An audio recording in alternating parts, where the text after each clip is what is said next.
everyone and welcome back. Our today's topic is Keynesian theory of income output and employment. That is how equilibrium level of income is determined in an economy. In previous lectures, we have already discussed all the basic concepts and the functions which are required to understand this theory in a better way. And there are two approaches of understanding the equilibrium level of income. First is aggregate demand and aggregate supply approach.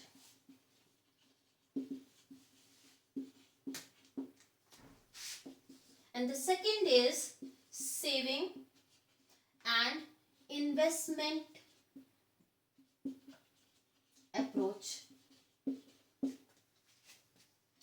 So this is ADAS approach and this is S is equal to I approach. We will be discussing saving is equal to investment approach in the next lecture, and in current lecture we will discuss aggregate demand and aggregate supply approach. Now, according to Keynes, equilibrium level of national income is determined by the effective demand. And what is effective demand? Effective demand is that aggregate demand which is equal to the aggregate supply. So, equilibrium level of national income. Why is the national income? In fact, you can write it as GDP. So, equilibrium level of national income or GDP is determined by the effective demand.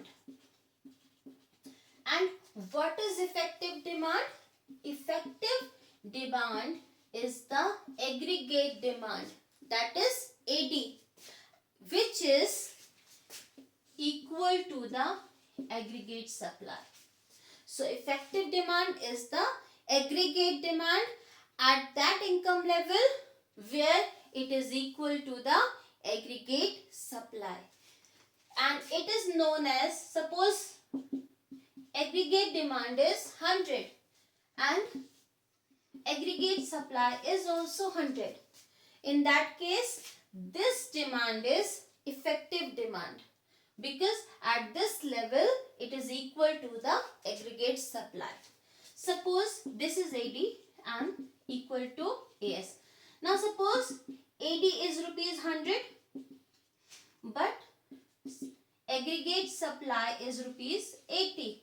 That means it is not equal to the aggregate supply. So this is not effective demand. Effective demand is the demand which is equal to the aggregate supply. In fact, it is known as aggregate demand, effective demand, because effective demand is the aggregate demand which has become effective due to the equal aggregate supply. And before proceeding further with the theory, let's specify some of the assumptions of this theory. So first assumption is two-sector economy. So what is two-sector economy? In which only two sectors are there. First is household sector. I will write it as H. The other one is firm sector. Household sectors which consume goods and services, and firm sector which invest as well as which produce and supplies goods and services. Which means two-sector economy means that it is a closed economy.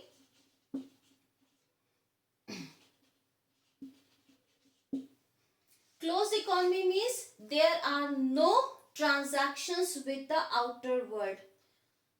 That means there is no inflow or outflow of goods and services from the country. The second is no government intervention.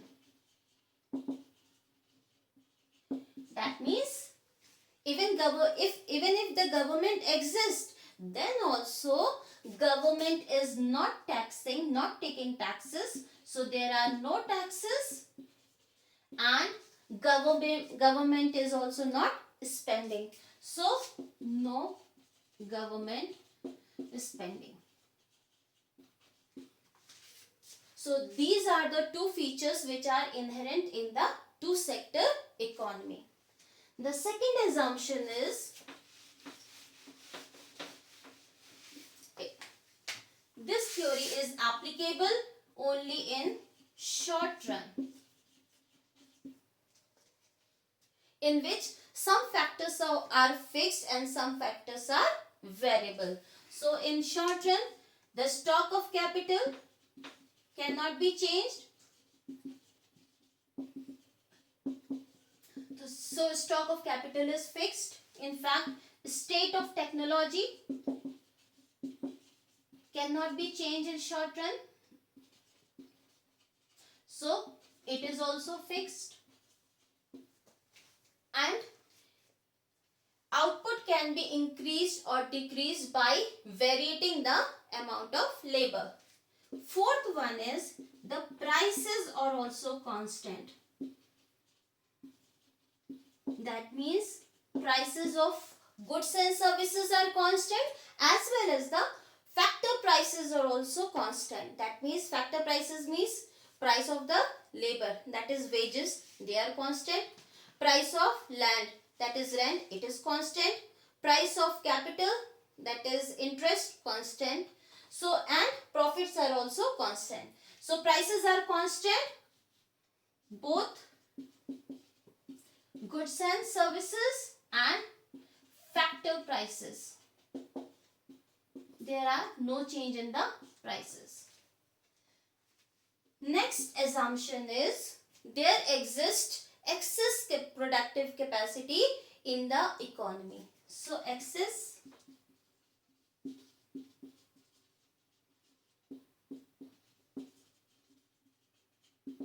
capacity exists. That means aggregate supply can adjust itself according to the aggregate demand. And this excess productive capacity exists only till the full employment level. The sixth one is aggregate supply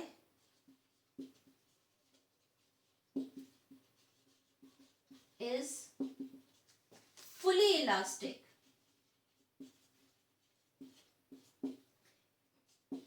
Up to full employment level, because after full employment level it is not possible to increase the aggregate supply. So aggregate supply is fully elastic and adjusts itself according to the aggregate demand up to the full employment level of in the economy. So now we have already discussed these assumptions. Now we will proceed further with our theory. So equilibrium level of income is determined by effective demand. And what is effective demand? Effective demand is the aggregate demand at which aggregate demand is equal to aggregate supply. Now what is aggregate demand? Aggregate demand comprises of consumption and investment. That is C plus I is aggregate demand, and it should be equal to the aggregate supply, since aggregate supply is income and income is either consumed or saved. So aggregate supply equals national income, and national income is equal to C plus S. So effective demand is that aggregate demand at which AD is equal to AS, or C plus I is equal to C plus S. Now we already know that how equilibrium level of national income is determined in an economy. It is very simple. Equilibrium level is the level at which aggregate demand is equal to aggregate supply. That means aggregate demand has become effective in the economy. Now we can form an equation of the equilibrium level. Now we know that aggregate supply is equal to aggregate demand at equilibrium level, and aggregate supply is C plus S and aggregate demand is C plus I. Now C plus S can be written as Y. So it is Y is equal to C plus I. This is equation 1. And this equation is the equilibrium level of income. That means this Y, which is equal to consumption plus investment, is the equilibrium level of income. Y is the income and it is equilibrium level because it is equal to the aggregate demand, that is C plus I. Now we know that C is equal to C bar plus BY. This is the consumption function or equation of the consumption. Now we will substitute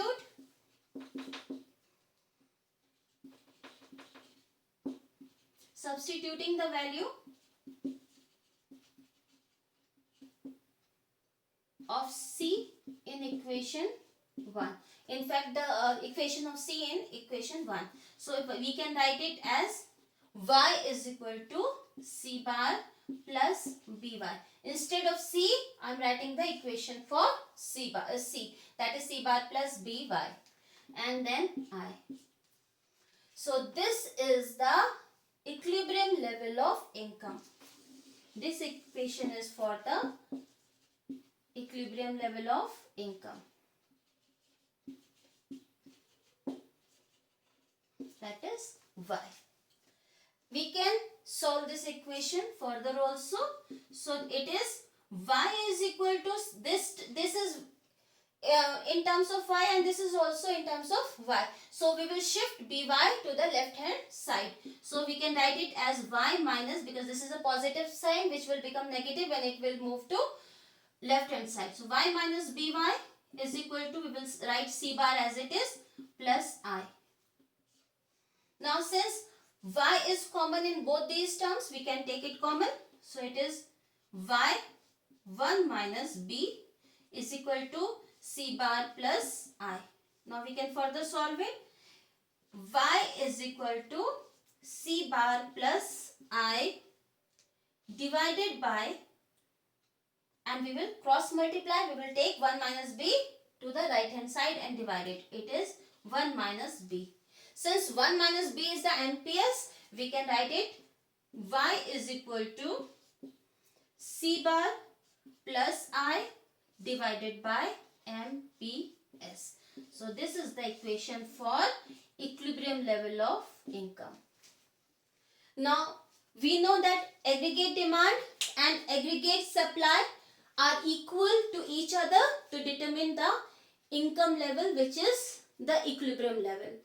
Now to understand this concept in a better way, we will use a schedule and a diagram. So first of all, I will make a schedule. Since we know equilibrium level is where AD is equal to AS. So we have to make a schedule in which we have to make two columns, that is AD and AS. Now we also know that AD is equal to C plus I and AS is equal to C plus S. So we have to make columns C, I, S and Y. So it is Y, first column,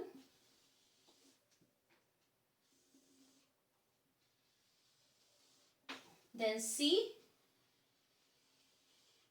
then I,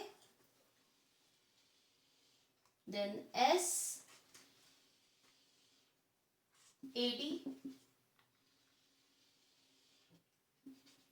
AS.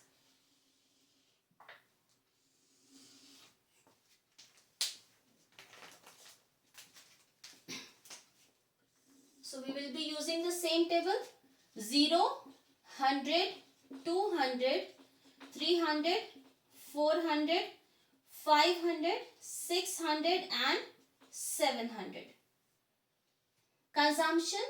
This is the same table which we had used in the previous lectures. So it is 80, 160, 240, 320, 400, 480, 560 and 640. Investment, as we know that investment is the autonomous investment and remains constant at all the levels of income. So investment will be same and constant at every income level. So it is 20, 20, 20, 20 and 20 and 20. So it is not changing. Saving is equal to Y minus C. So when it is 80, saving is minus 80. 100 minus 160 is equal to minus 60, minus 40, minus 20, 0 plus 20, plus 40 and plus 60. Now we will calculate the value of AD. AD is equal to C plus I. So we will add, this is column 1, this is column 2, this is 3, this is 4, 5 and 6. So we will add column 2 and column 3 to get the value of aggregate demand. So 80 plus 20 is equal to 100. 160 plus 20 is equal to 180. 240 plus 20, 260. 320 plus 20 is equal to 340. 420. 480 plus 20 is equal to 500. 560 plus 20 is equal to 580 and 640 plus 20 is equal to 660. Now we will calculate the value of aggregate supply by adding consumption and saving. That is by adding column 2 and column 4. Now it is 80 minus 80 is equal to 0. 160 minus 60 is equal to 100. 240 minus 40 is equal to 200. 320 minus 20 is equal to 300. 400 minus 0 is equal to 400. 480 plus 20 is equal to 500. 560 plus 40 is equal to 600 and 640 plus 60 is equal to 700. Now we can see that at 500 level of income,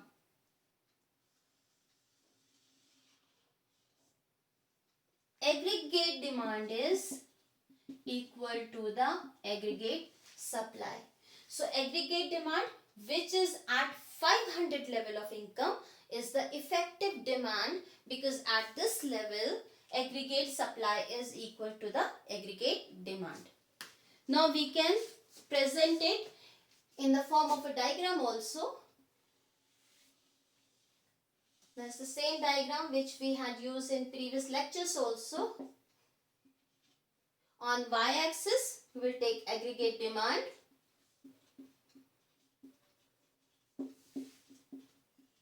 And we can take aggregate output also. Demand and aggregate supply.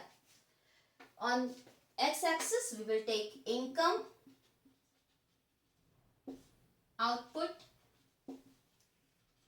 and employment. Now we will make a 45-degree line, which is the AS curve or Y curve and equal to C plus S. This aggregate supply line or curve starts from the point of origin, that is from 0. Why? Because when consumption is positive and saving is negative, that is plus 80 and minus 80, they cancel off, and they will become 0. That is why we have started this curve from the origin, point of origin. Now we will draw a AD curve also, which is equal to the C plus I. Now this is the point E, where AD is equal to AS, and this is the point of effective demand. The level of income corresponding to this point of effective demand is known as equilibrium level of income. So the equilibrium, E stands for equilibrium. So equilibrium level of income is determined by the effective demand, which is the demand which is equaled by the supply. So demand, the point at which aggregate demand is equal to the aggregate supply, is known as effective demand, and the income level corresponding to this aggregate demand is the equilibrium level of income. This model, this income and output model, is also known as Keynesian cross model. Keynesian cross model. Because equilibrium level of income is determined at that level where aggregate demand curve crosses or intersects the aggregate supply curve, that is income line. Now, when we observe this table, this schedule and this diagram, we can see that equilibrium level is the level where aggregate demand is equal to aggregate supply. So first of all,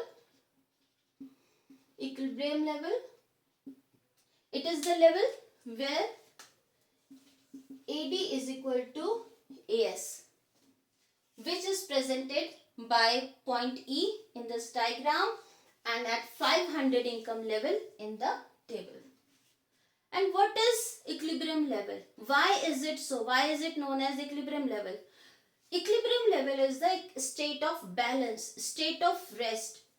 When we use a balance, when both the sides of balance are equal, then we say that it is balanced. In the same way, when demand by all the consumers in an economy are equal to the supply by all the producers in an economy, then there will be no excess. That means there will not be any excess demand and there will be no excess supply. So what is aggregate demand? Aggregate demand is the value of all goods and services which all the consumers in an economy are planning to buy in an accounting year. So it is the total demand by all the consumers in an accounting year. So what is aggregate demand? It is the total demand by all the consumers and consumers in an economy and in an accounting year. And it should be equal to the total aggregate supply. And what is aggregate supply? Aggregate supply is the value of all goods and services which all the producers in an economy are planning to produce or supply in a accounting year. So what is it? It is the total supply by all producers in an economy in an accounting year. So that means when the total value of goods and services which all the producers are planning to supply equals to the total value of goods and services which all the consumers are planning to buy. That means it equals to the total expenditure which consumers are planning to make.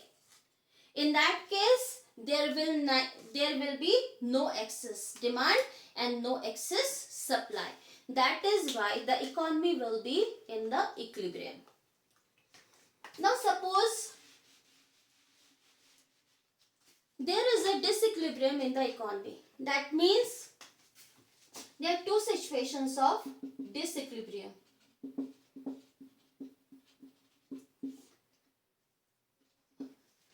First is when aggregate demand is greater than aggregate supply. If aggregate demand is not equal to the aggregate supply, then there will be disequilibrium in the economy.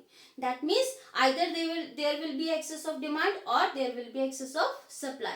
So first situation is when aggregate demand is not equal to the aggregate supply and it is greater than aggregate supply.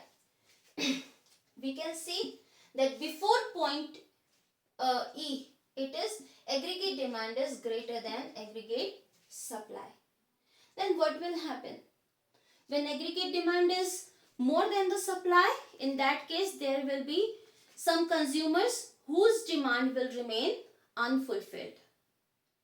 In that case, producers will also suffer loss of the profit which they could have earned from fulfilling these demand. What will happen? Suppose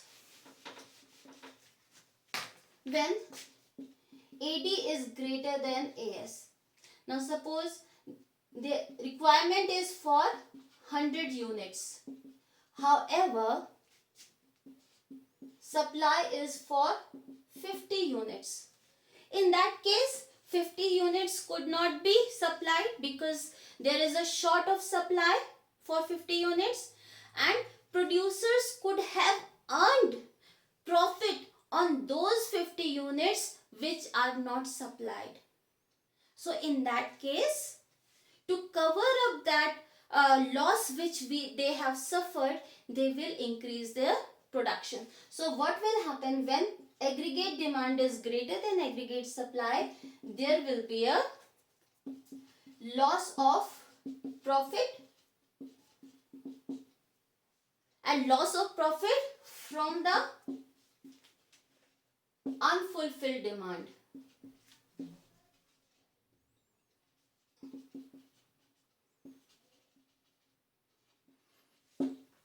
Now, there is a loss of profit, and to cover that loss, to make up that loss, producers will increase production.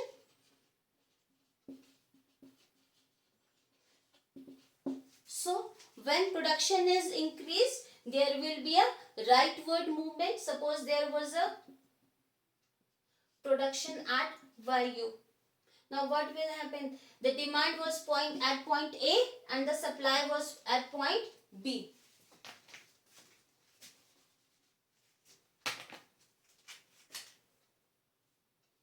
Demand is at point A and supply is at point B. That means demand is greater than, aggregate demand is greater than aggregate supply. Now in that case, producers will suffer the loss of profit which they could have earned by fulfilling these demand.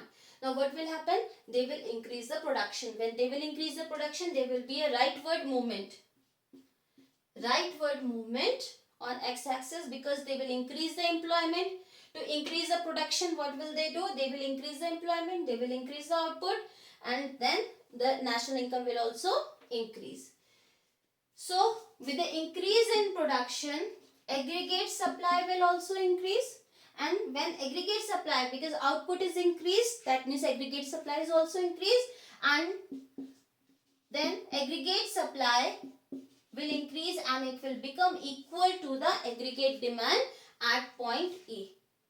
Now at point E, aggregate demand is equal to the aggregate supply. That is why it is the equilibrium point. So what happens? If there is a disequilibrium in the economy, the aggregate supply will adjust itself according to the aggregate demand, and it will adjust because there exists a excess capacity in the economy. Some of the resources were unemployed. That is why before full employment level, it is possible for the aggregate supply to adjust itself according to the aggregate demand. Now they will move from point B to point E, and at point E again aggregate supply will be equal to the aggregate demand, and the equilibrium, the economy will be in the equilibrium. Second situation of disequilibrium arises when aggregate demand is less than aggregate supply. Okay, first situation which we had discussed, that is aggregate demand is greater than aggregate supply, is represented in this table also from 0 income level to 400 level of income, where aggregate demand is greater than aggregate supply. AD is 100, supply is 0. AD is 180, aggregate supply is 100. So at this level, economy will automatically adjust itself. Now the second situation is when AD is less than aggregate supply. That means there is a situation of excess supply. Earlier, here there was a situation of excess demand. This is the situation of excess supply. That means aggregate supply is more than aggregate demand. Aggregate supply is 700, aggregate demand is 660. So AD is less than aggregate supply at 600 and 700 level of income, and in this diagram it is beyond point E. Now what will happen when there is an excess supply? It means all the producers in an economy are planning to produce goods and services which are more than the value which all the consumers in an economy are planning to buy. That means the amount which they are planning to receive from the sale, producers are planning to receive from the sale of goods and services, is more than the consumers are ready to spend. So that is why consumers are ready to spend lesser amount. However, producers are producing more and expecting more receipts. So there is a disbalance. So that is why there will be excess supply. In that case, stocks will pile up. Suppose demand is for rupees 100, or in fact demand is for 100 units. This is aggregate demand is for 100 units and aggregate supply is for 200 units.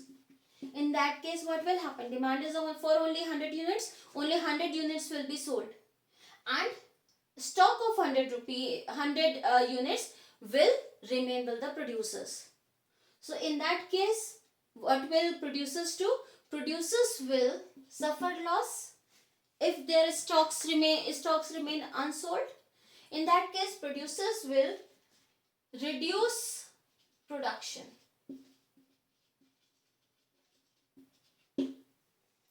Now when producers will reduce production, they will cut employment and they will produce less goods and services. In that case, income will also fall down. So what will happen when production is less? In that case, aggregate supply AS will fall down. Now suppose here there was a excess of aggregate supply. Okay. If we can take at this level, suppose it was at YO. Now there was a excess of aggregate supply from point C and point D. In that case, what will happen? Producers will reduce the production. There will be a decrease in aggregate supply and there will be a movement on supply curve from point, this is point C. So there will be a movement on supply curve from point C to point E. and supply will keep on decreasing up to the level when it will become equal to the aggregate demand. So supply will keep on decreasing and there will be a movement from C point to E point and supply will decrease up to the level at which aggregate demand is equal to the aggregate supply. And again aggregate demand will become effective because now aggregate supply has become equal to the aggregate demand. So in this way, there are equilibrium level in an economy is established at the level where there is effective demand. That means where there is a equality of aggregate demand and aggregate supply. This model is also known as Keynesian cross model and this term was coined by Paul Samuelson. Now we will see the equilibrium levels. According to the classical economist, full employment level will always prevail in the economy. That means if there isn't some imbalance between the demand, full employment level of supply and demand, in that case economy will automatically adjust itself and come back to the full employment level. However, Keynes said that full employment level is not always happening. That means sometimes equilibrium level can establish before the full employment level also. So to understand this concept better, first of all we will discuss the full employment level, under-employment level and over-employment level. So what is full employment level?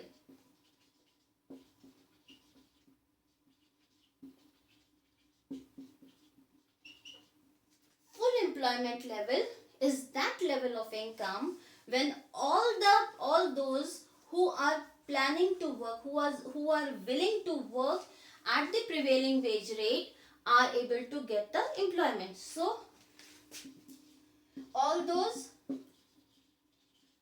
who are willing to work and work at the prevailing wage rate. That means all those who are willing to work at a prevailing wage rate are able to get their jobs. So that means this level is known as the full employment level. Now full employment level does not mean that there is zero unemployment. But there are two types of unemployment which are found in full employment level. So unemployment, first is frictional unemployment.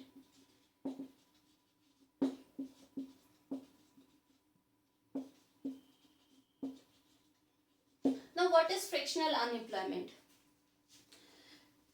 What happens when people move from one job to another job? They leave one job and they join some other job. Then there is a time lag between these two jobs, and this is time period between these two jobs when these persons remain unemployment.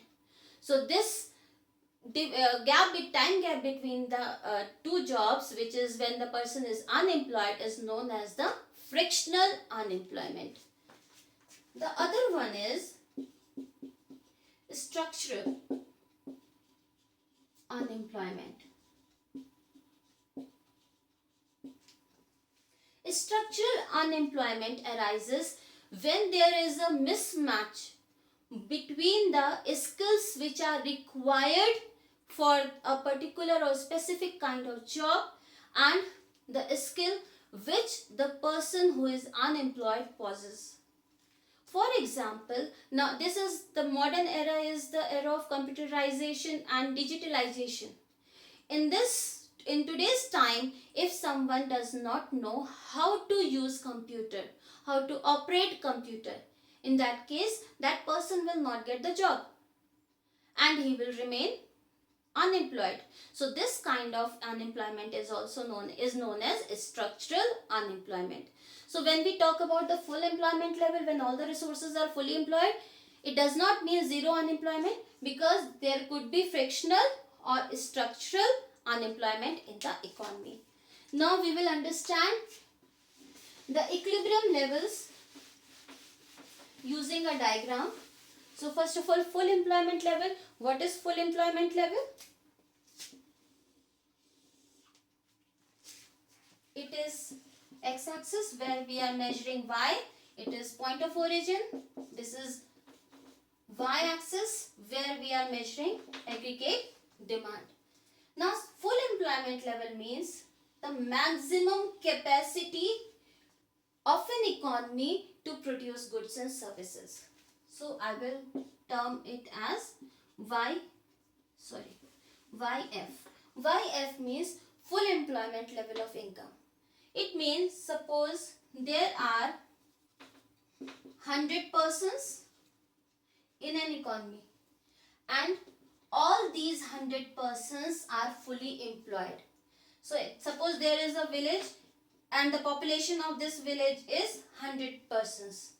Now if all these 100 persons are employed, then it is full employment level. That means resources which are available are used for producing goods and services. So OYF, here we can say OYF is the full employment level when all the resources in an economy are fully employed.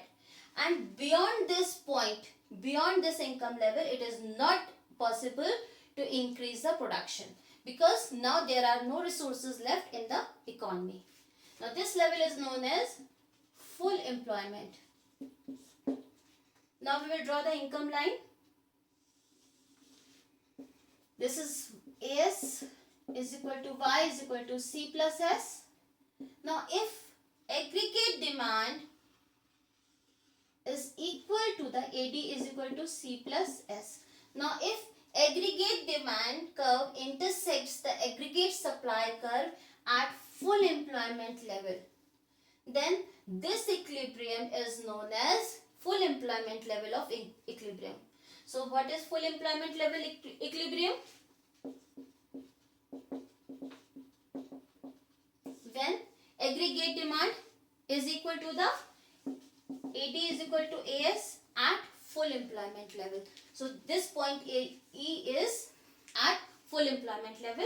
So OYF is the full employment level of income. This is the equilibrium level of income also, because AD is equal to AS at this level. Now second type of equilibrium is under-employment equilibrium. This is under-employment and Keynes has said that this equilibrium is possible in the economy. Under-employment equilibrium is the level when some of the resources are unemployed in the economy. So this is x-axis, this is y-axis. We are measuring aggregate demand. Now suppose the full employment level of income is here. YF, this is the maximum capacity of the economy. This is full employment. I will draw income line also, 45-degree line. This is AS is equal to Y is equal to C plus S. Now if aggregate demand curve intersects the aggregate supply curve before the full employment level. Full employment level is this line, but aggregate demand curve is intersecting aggregate supply curve at point E, which is before full employment level. And now corresponding level of income will be YU. That means here some of the resources the resources YU, YF. YU, YF is the unemployment in the economy. that means involuntary unemployment. Involuntary unemployment means those who are willing to work at the prevailing wage rate are not getting the job. So they are not voluntarily ready to get unemployed. However, they are not willing to get employed, but due to the lack of demand, production is less, and that is why income and output is also less. So this is known as underemployment level of equilibrium, because equilibrium level is established before the full employment level. Full employment level is the OYF, but OYF level of income. So full employment is the OYF level, but equilibrium level, so EQM, equilibrium level, is OYU level. That means equilibrium level is less than the full employment level, and some of the resources are unemployment, and there exists involuntary unemployment in the economy. So if I have used the term involuntary unemployment, so there are two types of unemployment. One is involuntary unemployment. That means people are not willing to remain unemployed.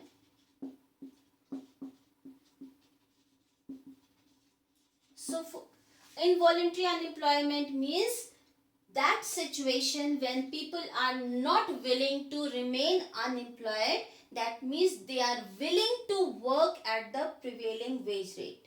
However, they are not getting the job. The second type of